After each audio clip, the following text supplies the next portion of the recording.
ফোনে হ্যালো তো বলেন, কিন্তু এর ইতিহাসটা জানেন? হ্যাঁ, সোশ্যাল মিডিয়ায় একটা তথ্য প্রচারিত আছে বটে, কিন্তু সেই তথ্য সম্পূর্ণ ভিত্তিহীন, ভুয়ো, মিথ্যে। হ্যাঁ, একদমই তাই। আর আজ প্রমাণ সহ সেই কথা বলবো। এই গুরুত্বপূর্ণ প্রতিবেদন শেষ অবধি দেখুন। আমি দীপেন্দু, দ্য নিউজ বাংলা লাইভে আপনাদের স্বাগত জানাই। ফোনে কথা বলা শুরু করার সময় আমরা প্রায় সবাই প্রথমে হ্যালো শব্দটা বলি। এই বিষয়ে গবেষণার রিপোর্ট অনুযায়ী বিশ্বের প্রায় 98% মানুষ ফোনে এই হ্যালো শব্দটা উচ্চারণ করেন। কখনো ভেবে দেখেছেন কেন আমরা এই শব্দটা বলেই কথোপকথন শুরু করি? অন্য কোনো কথাও তো হতে পারতো, শুধু হ্যালোই কেন? এই বিষয়ে জানতে হলে আমাদের একটু ইতিহাসের পাতায় উঁকি দিতে হবে। গ্রাহাম বেল যে সর্বপ্রথম টেলিফোন আবিষ্কার করেছিলেন এই কথা তো আমরা মোটামুটি সকলেই জানি। তবে এই হ্যালো শব্দটা আবিষ্কার নিয়ে রয়েছে অনেক ভ্রান্ত ধারণা।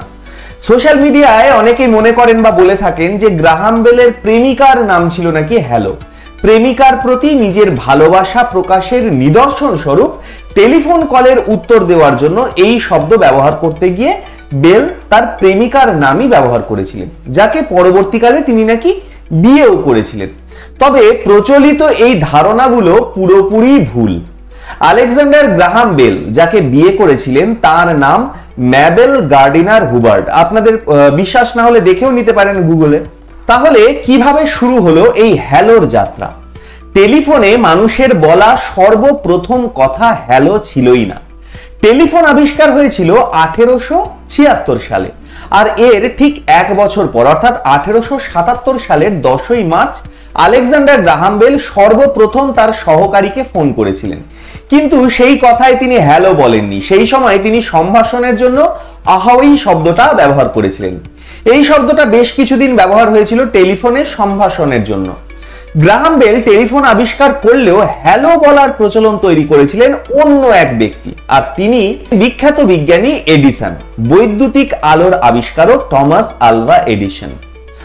টেলিফোন আবিষ্কার হওয়ার শুরুর দিকে কোনো রিং এর ব্যবস্থাই ছিল না। এক পাশের টেলিফোন লাইনের সঙ্গে অপর পাশের লাইন প্রায় সবসময় যুক্ত থাকতো, অর্থাৎ কল ডিসকানেক্টের কোনোই ব্যবস্থা ছিল না। সবসময় একটা লাইন কানেক্ট করা থাকতো।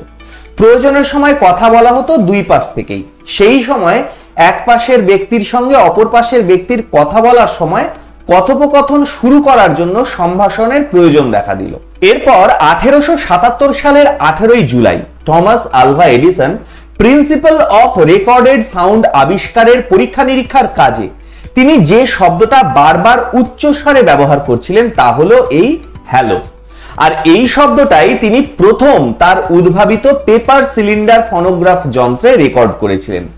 অক্সফোর্ড ইংলিশ ডিকশনারি অনুযায়ী সর্বপ্রথম হ্যালো শব্দটার ব্যবহার লিপিবদ্ধ হয় 1827 সালে, যা প্রায় 200 বছর আগে।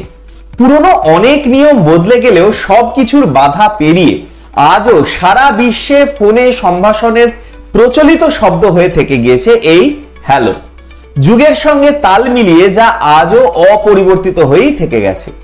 এরপর তো গোটা পৃথিবীতে ছড়িয়ে পড়েছে টেলিফোন, আর তার সঙ্গে ছড়িয়ে পড়েছে এই হ্যালো সম্ভাষণ। আর ভারতে প্রথম হ্যালো বলা হয় 28শে জানুয়ারি 1882 সালে কলকাতা, বম্বে আর মাদ্রাজের টেলিফোন এক্সচেঞ্জ চালু হওয়ার পর।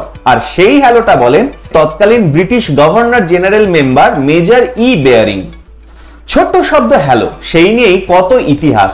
আর এইরকমই আরো হারিয়ে যাওয়া তথ্য ইতিহাস জানতে চোখ রাখুন দ্য নিউজ বাংলা লাইভে।